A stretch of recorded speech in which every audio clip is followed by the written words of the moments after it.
जो ब्राह्मण मांस नहीं खाएगा वह 21 जन्मों तक पशु जोनि में पैदा होगा। ये मनुस्मृति के 64वें श्लोक में लिखा हुआ है। यदि शूद्र किसी वेद को पढ़ते सुन ले तो उनके कानों में पिघला हुआ शीशा या लाख डाल देना चाहिए।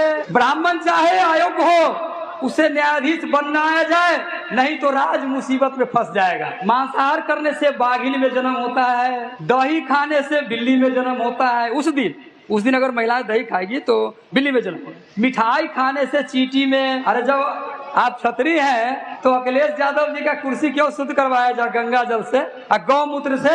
जोगी जी भी तो क्षत्रिय थे ना। तो एक क्षत्रिय जब उठ के गया दूसरा क्षत्रिय कुर्सी पर बैठा तो गंगा जल और गौमूत्र से शुद्ध करवाया गया। आपकी औकात तो गाय के मूत्र से भी कम है कि इस हिंदू व्यवस्था में ऊंच और नीच लोग पैदा होते हैं। कीजिए गर्व कि यहाँ 4 वर्ण है जिसमें सब एक दूसरे से ऊंच और नीच है। इस पर गर्व कीजिए। इसीलिए कहो कि हम हिंदू हैं। सुनिए, मनुस्मृति में लिखा हुआ है, हम अपने तरफ से नहीं बोल रहे, पढ़ लीजिएगा जाके। और अगर गलती होगा तो हमको बुला के 4 जूता मारिएगा, बोलिए कि आप गलत बोल रहे थे। कि जग के समय नारी कुत्ते व शूद्र को देखना नहीं चाहिए, वही नारी उत्तम है जो पुत्र को जन्म दे। जो पुत्र को जन्म न दे, उस नारी को क्या करना चाहिए? उसको घर से बाहर निकाल देना चाहिए। करो गर्व कि हम हिंदू हैं। ये बड़े विद्वान लोग जो अपने को भगवान का पुत्र कहते हैं, देव पुत्र है लोग, पत्नी एक से अधिक पति ग्रहण नहीं कर सकती, लेकिन पति चाहे तो कितनी भी पत्नियां रख सकती है। इसका गवाह भी है महाभारत में, रामायण में दशरथ जी है ना, सभी लोग गवाह हैं कि केवल सुंदर पत्नी ही अपने पति का प्रेम पाने की अधिकारनी है, जो सुंदर है। बात बाकी नहीं कि नारी अशुभ है।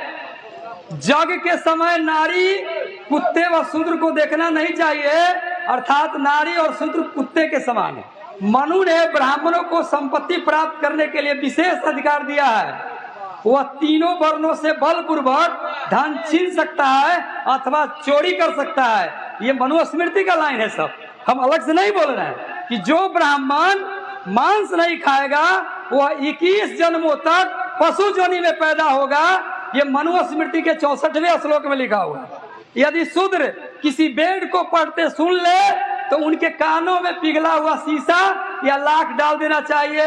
ये मनुस्मृति में लिखा हुआ है। ब्राह्मण चाहे अयोग्य हो उसे न्यायाधीश बनाया जाए, नहीं तो राज मुसीबत में फंस जाएगा। ये गरुड़ पुराण की रचना इन लोगों ने की है। और उस गरुड़ पुराण में ये जितना भारत के अंदर में बहुजनों के ऊपर, SC ST OBC के ऊपर ये ढोंग और पाखंड जो लादा गया है, वो सब गरुड़ पुराण के अंदर में लिख दिया गया है। उसी के आधार पर आपकी सामाजिक व्यवस्था चल रही है और आप उसी के आधार पर चल रहे हैं। अरे जब आप क्षत्रिय हैं तो अखिलेश यादव जी का कुर्सी क्यों शुद्ध करवाया जाए गंगा जल से और गौमूत्र से? जोगी जी भी तो क्षत्रिय थे ना। तो एक क्षत्रिय जब उठ के गया दूसरा क्षत्रिय कुर्सी पर बैठा तो गंगा जल और गौमूत्र से शुद्ध करवाया गया। आपकी औकात तो गाय के मूत्र से भी कम है। आप हिंदू हैं ना? हैं, बिल्कुल। तो हिंदू हैं तो ये 4 वर्ण को भी मानिएगा ना कि नहीं मानिएगा? मानिएगा। अगर हिंदू रहना है तो मानिएगा ना। तो ये 4 वर्ण में ब्राह्मण सबसे ऊपर, क्षत्रिय उससे नीचे, वैश्य उससे नीचे, सबसे नीचे शूद्र।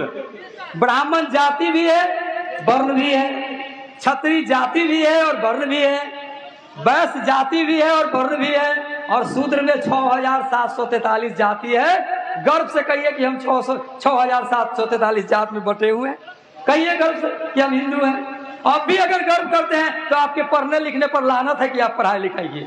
उस ग्रंथ को आप लाल कपड़ा में डाल के लपेट कर अगरबत्ती जला रहे हैं दिन रात, आप पाठ कर रहे हैं, तो जरा आगे भी सुन लीजिए, आपको सुना देते हैं। साथियों, एक बात, अभी तीज गुजरा है।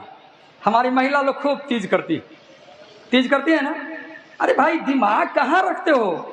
अब तो पढ़ाई लिखाई हो गया, और वैसी महिला जो पढ़ी लिखी है वो अपने सब किताब पढ़ लेती है तीज का, लेकिन उसमें क्या लिखा हुआ है जरा समझने का कोशिश क्यों नहीं किया? क्या है पढ़े लिखे भाई? आपके माता पिता जो आपके ऊपर पैसा खर्चा किए पढ़ाने लिखाने का, लगता है वो नाजायज चला गया हमारे समझ से।